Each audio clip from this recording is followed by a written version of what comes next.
infuriating Patient 46. We connected every detail. We called every child a robot. And that's where I was happy to leave it. FNAF dead and buried once more. Except for that time I talked about the potential real-life ARG, but we're just gonna ignore that ever happened. But now, it's reborn yet again, risen from the ashes. With the drop of a brand new DLC teaser a month ago, and the start of a brand new book series literally this week, FNAF is back. Which means it's time I dive back in and cover the one thing that I was too scared to talk about when I was doing theories earlier this year. It's the one topic that very few have spoken about because it's just so darn confusing. I appreciate that probably doesn't narrow it down a whole bunch, because let's face it, most of this game's lore feels that way, but this was on a whole separate level. Fred boys and manga girls, it's time to talk about the Blob.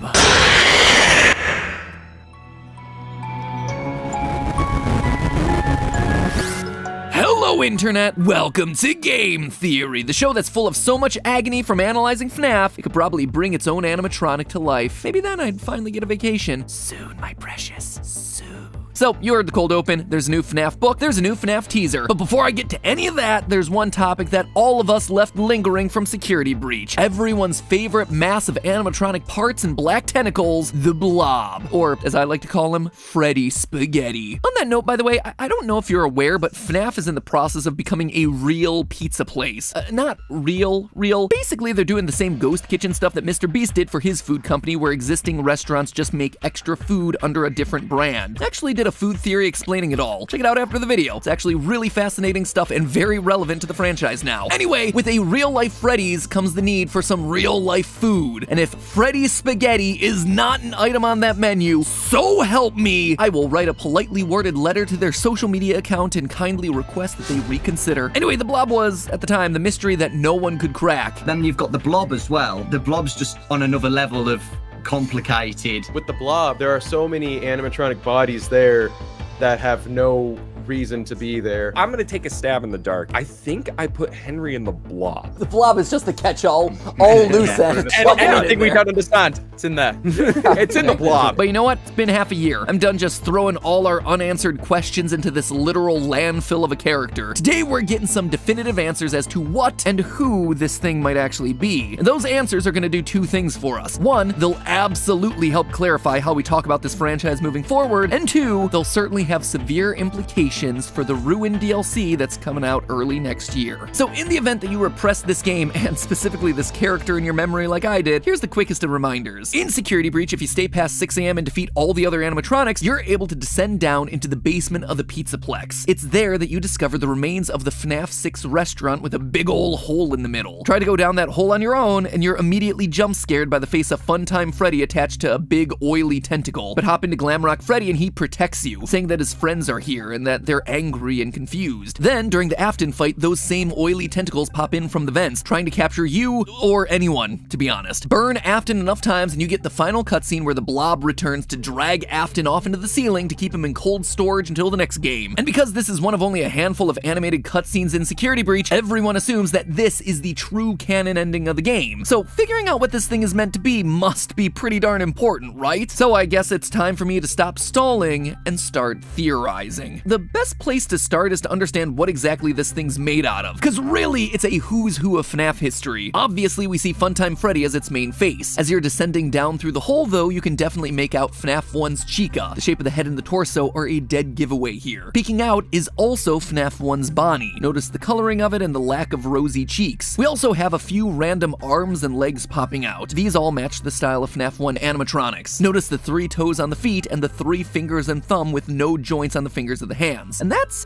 about all that you can make out from just looking at this thing in the game. But if you extract the in-game model and look at all the other sides, you find that there's a lot more hidden here. Mangle is hanging out directly opposite Freddy's face, and if you look closely, you can also find its ribcage, arm, and 2 of its feet hanging out elsewhere. Low on one side of the Blob is the puppet's mask, except it's missing one major detail. The iconic tears are gone. That is a huge clue that we're gonna need to address. And finally, we have Circus Baby's mask, the only one of the animatronics to not have her eyes lit up. Again, that is a huge detail that has to be important to this thing in some way. Baby's arm is also hanging around inside this thing. We know it's definitely Baby's and not Funtime Freddy's because Baby's hands have rounded silver tips on the fingers, just like we see here. Like I said, it is a real mishmash of animatronics. It's almost like Steel Wool wanted a one-stop shop for FNAF's greatest hits. And weird details like Baby's eyes being extinguished and the puppet's missing tears feel like the game trying to tell us something, but what? Well, after identifying each and every arm and leg sticking out of this thing, there was still one animatronic in the spaghetti that really got my MatPat tingle going. This guy right here. Hidden away at the very bottom of the mess is a naked endoskeleton consisting of a single animatronic head, 2 arms, and a missing eye, with a body position that looks like it's desperately trying to pull itself out. His position right at the bottom also felt like he was intentionally hidden, the kind of thing that you would overlook a few times, but clearly he's meant to be important. He's the only animatronic in this mess that's missing an eye, but his other eye is illuminated, which immediately puts him on the same level as the more iconic characters that we see absorbed into this bizarre amalgamation. So, who is it? What is it? Just a random endoskeleton? No, couldn't be. But to know for sure, I had to look closer. My first instinct was that it must be Golden Freddy. I mean, looking at the roster of characters inside the Blob, pretty much every major animatronic is represented in some way. Freddy, Bonnie, Chica, Foxy, Puppet, Baby, all of them are here, but Golden Freddy is strangely absent. Plus, with the animatronic only having one eye, I thought that maybe it was discreetly hinting at the fact that while the crying child's spirit was released in the good ending of FNAF 3, another spirit remained trapped in the metal, Cassidy, the vengeful spirit still here and still angry. It felt very reminiscent of the 2 endings of FNAF 3. In case you don't recall, FNAF 3 was the first game in the series to introduce a good and bad ending. Finding all the secret minigames led you to Happiest Day, where the souls of the dead kids are put to rest and we're given a final image of unlit animatronic heads. But if you just finish the game normally, you instead get this, the bad ending. An image of those exact same masks, but each one with one eye lit up. A spirit remains in each body. Well, all of them except for Golden Freddy's mask in the background, which has 2 eyes lit. 2 eyes for 2 spirits. And in the intervening years, one has been released. However, despite lots of pieces thematically lining up, there was one glaring issue here. Golden Freddy doesn't have himself an endoskeleton. He's a spring-lock suit. It's why Golden Freddy is always hunched over. He has no skeleton, no frame. So if Golden Freddy's now off the table, who else could it be? Well, obviously his defining feature is that one lit eye. But it's not only that one eye is lit, it's that he's physically missing the second eye. So I sat down and went through my mind's encyclopedia of FNAF lore to remember what other characters only have one eye. Immediately I thought Foxy might make a good contender, except Foxy isn't actually missing an eye. He just has one covered up by an eye patch. Same thing for Withered Foxy. Maybe it could be Lefty, the strange black animatronic bear from FNAF 6 that was designed as a capture suit for the puppet. Nope, the eye that's missing is on the wrong side. You know what? Forget it. Maybe it is just a random endoskeleton because what? Closely at these display cases, the majority of them have at least one missing item with a small description plaque in front of the empty space. Unfortunately, we can't see what exactly is on the plaques, but if torsos and feet are being displayed, then it isn't too hard to imagine that these could have been the heads, masks, arms, items that have been collected and added to the Blob. In fact, that would explain why it's Circus Baby and Funtime Freddy heads inside of the Blob instead of Scrap Baby and Molten Freddy. It's not a continuity error like all of us assumed, it's just a really obscure lore point. Remember that FNAF sister location ended with all the animatronics teamed up to form Ennard, a literal tangle of wires and eyeballs, and that was pretty much it. But once Ennard was puked up and Baby got voted out of the team, that tangle of wires needed shape and form. This in turn gave rise to Scrap Baby and Molten Freddy, creatures created from literal trash, not official versions of the characters, for as much as they might look like the original characters. As far as Fazbear Entertainment memorabilia is concerned, the Circus Baby mask and Funtime Freddy head, they're the latest versions of those characters. They're put on display for fans of the series to see. Parts that this tangle of black goo could steal from the displays and absorb into its own being. Same with the OG suits and Mangle Body. Scrap Baby and Molten Freddy, meanwhile, they're unofficial characters. They were never created by Fazbear Entertainment or displayed inside of a pizzeria. In short, I'm sorry, Steel Wool. I'm not sorry about a lot of the things I've said about some of the lore decisions in this game, but in this individual case, I'm sorry that I assumed that this was just a sloppy continuity error when in actuality, it was a lot more thoughtful than I could have ever expected. We just didn't give you enough benefit of the doubt here. So, like an overeager Funko Pop collector, there's a tangle of black wires lurking in the Pizzaplex hunting for souvenirs from the franchise. And believe it or not, this actually lines up with a random detail from the story New Kid in the 3rd Fazbear Frights book. As a group of kids are exploring an abandoned Freddy's restaurant, we get this line, quote, "While they were in the bathroom, Devin was pretty sure he heard something slithering through the walls. He didn't say anything. From the way the other boys' faces paled, he knew they heard it too. That is the line, and it never pays off. Not in this story, not in this book, not in the entire book series. The whole story actually winds up being a Golden Freddy story, strangely enough, but it leaves Chekhov's tentacle monster just sitting there in the walls waiting to be used, probably because it was meant to pay off in Security Breach, a game that was originally meant to release closer to that story's publication, but the repeated delays in Security Breach threw all of that synergistic programming off. Alright, so we know why it physically looks the way it does, but really, what are these tentacles? Well, that's where the puppet mask missing tears comes in. I think we're all familiar with this thing's story, right? In the aftermath of kids getting killed at Freddy's restaurants, the creator Henry institutes a security program in the form of the puppet. In FNAF 6, we literally see this thing called Security Puppet. Sadly, Henry's daughter Charlie is killed outside of the confines of the restaurant. The puppet finds her too late and lies down beside her in the rain, and the two become one. And in FNAF 6, the last official time that we see this character, it comes complete with tears in its eyes. In fact, in every iteration of the character, the puppet mask has tears. Or should I say almost every iteration? Look at the Security Puppet minigame from before Charlie's death. The mask has no tears. It's only after Charlie dies and the thing is possessed that tears suddenly form on the mask. Tears mean that Charlie's soul is inside of this thing. But now, there are no tears left on the mask because Charlie's soul has been released. She's no longer inside Security Puppet. When Henry burned everything at the end of FNAF 6, it worked. Kinda. It freed all the souls that were trapped inside of the metal. This coincides with what we see on the blueprints for Remnant. Overheating might neutralize the effects permanently. However, it didn't work all the way. There's one thing that Henry's fire didn't account for, something that it didn't purge: agony. You see, Remnant soul metal might be the focus of the games, but it isn't the only powerful force that drives this franchise forward. The other is actually found within the pages of the Fazbear Frights books: agony. Now, it's important to distinguish the difference between agony and Remnant. I've seen a lot of places using the terms interchangeably, but in Fazbear Frights, they're explained to be distinctly different. Remnant is all about the soul. When an animatronic becomes possessed, that spirit literally becomes attached to the metal. That metal can then be melted down into a substance that Fazbear Frights describes as a boiling liquid mercury, aka Remnant. If you inject that metal into other animatronics, it suddenly brings them to life using the power of the original souls. Compare that to agony. In the books, agony is studied by Dr. Phineas Taggart. He states that agony, quote, has a greater energetic radius and power than any other emotion. I've done numerous experiments to measure, capture, contain, and study the leftover emotion embedded into objects that were near a tragedy. The book even goes so far to explain that the items Phineas has collected weren't possessed by ghosts or spirits, but instead were energized by agony. So when someone feels agony, it doesn't just stay with them, it can infect inanimate objects around them and linger there. In other words, while those original animatronics no longer have spirits powering them, the agony they felt while being murdered remains attached to the suits. That's why the Blob's interested in collecting the suits. It's not collecting spirits, it's collecting agony. By combining them, it becomes more powerful. All the pain and suffering of the children from over the years brought together to create one giant monster. That's why the eyes are glowing red for all the animatronics and endoskeletons. It's also why the puppet and baby aren't glowing. The puppet has been put to rest by her father. She's no longer tormented. My daughter,